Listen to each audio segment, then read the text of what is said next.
हमारे वेदीय संगीता में वेद में 1,00,000 मंत्र हैं, जिनमें से 80,000 ऋचाएं कर्म कांड के काम आती हैं और 16,000 मंत्र उपासना कांड के काम आते हैं। ये 16,000 उपासना कांड के मंत्र ही ईश्वर की, वेद की ऋचाएं ही ईश्वर की 16,000 पत्नियां हैं। और जो 8 पटरानियां हैं, ये भिन्ना प्रकृति अष्टधा, भागवत में लिखा है 8 प्रकार की प्रकृति होती है। पिंडदान आदि के समय अष्ट शक्ति की पूजा होती है। वो अष्ट शक्तियां, अष्ट प्रकृति ही ईश्वर की 8 पटरानियां हैं। इस प्रकार सच्चिदानंद भगवान परमेश्वर ईश्वर के इस नाम से जानते हैं कि 16,108 विवाह हुए थे। द्वारिका लीला का वर्णन करते हुए कहा, महाराज भगवान की संतति का वर्णन किया।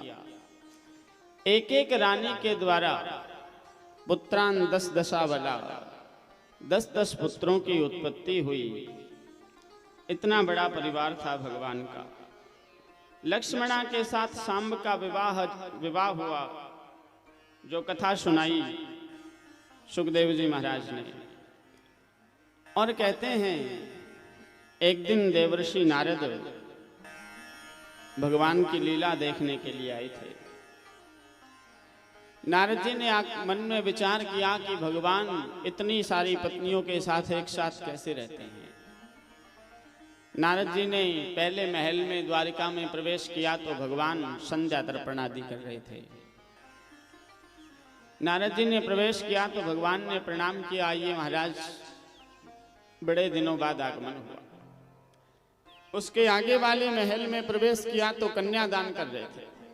उससे आगे के महल में प्रवेश किया तो भोजन हो रहा था।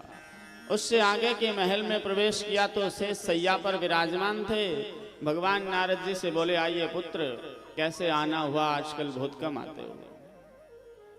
नारद जी ने मन में विचार किया, पिछले में तो प्रणाम कर रहे थे, आइए महाराज कैसे आए, यहाँ कह रहे हो आइए पुत्र बहुत कम आते हो। महाराज क्या लीला है आपकी? भगवान बोले, यही लीला है, ज्यादा चक्कर में मत पड़ो, क्योंकि ये मकड़ी वाला जाला है।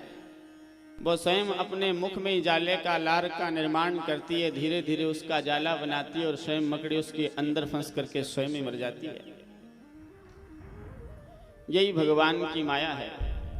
नारद जी, आपको, आप जैसे महान संत को संसार की इतनी लीलाएं नहीं देखनी चाहिए, और वो भी ईश्वर की लीलाएं हैं। जरासंध नाम का ताकतवर राजा था। 18,000 राजाओं को बंदी बना रखा था। राजाओं ने भगवान के पास दूत भेजा मुक्त कराने के लिए।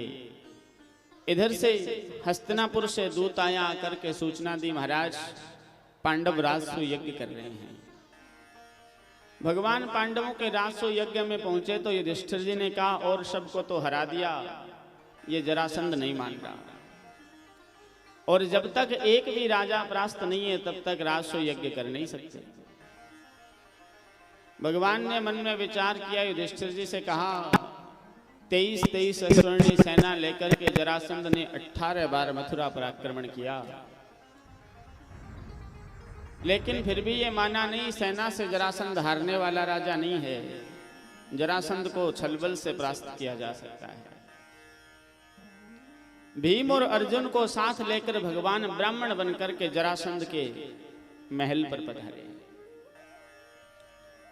जरासंध ने तीनों को प्रणाम किया, कहा, महाराज बड़े तपस्वी ब्राह्मण लग रहे हो, हिमालय से आए हो लगता है। भगवान ब्राह्मण के वेश में बोले, हाँ मैं तो बहुत बड़ा तपस्वी हूं, मैं तो हिमालय से अभी अभी आया हूं। जरासंध ने कहा, क्या चाहिए? जरासंध ब्राह्मणों का बहुत बड़ा भक्त था, क्योंकि 17 बार जब भगवान ने युद्ध में हरा दिया तो 18वीं बार घर में ब्राह्मणों को अनुष्ठान करवाया था।